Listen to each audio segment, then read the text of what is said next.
Hello, I'm Jackie. In the late 1800s, Southern Africa was full of power struggles, tribes, traders, and European colonizers, all fighting for land and gold.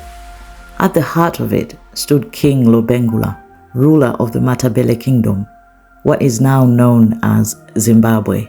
He was a towering man, proud and intelligent, the son of the great warrior Mzilikazi.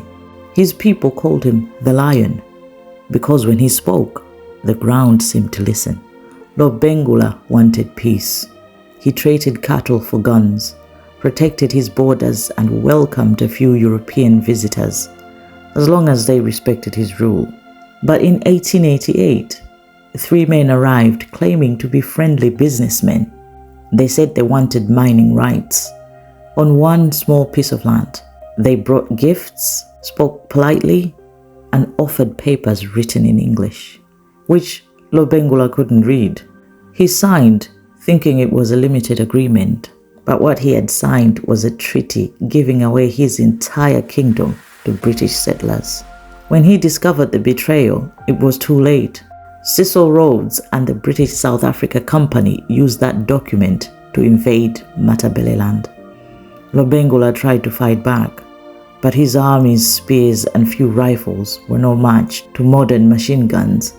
Villages were burned, thousands were killed, and the kingdom began to fall. As British forces closed in, Lobengula fled north with his remaining warriors, carrying his royal treasure, gold, ivory, and the sacred drums of Matabele land. Somewhere near the Zambezi River, he vanished. Some say he died of smallpox. Others believe he crossed the river and lived under another name.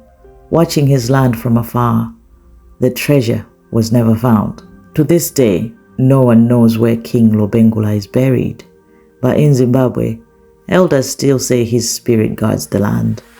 The lion who trusted too much and paid with a kingdom. His story remains a warning. Sometimes, conquest begins not with war, but with a signature.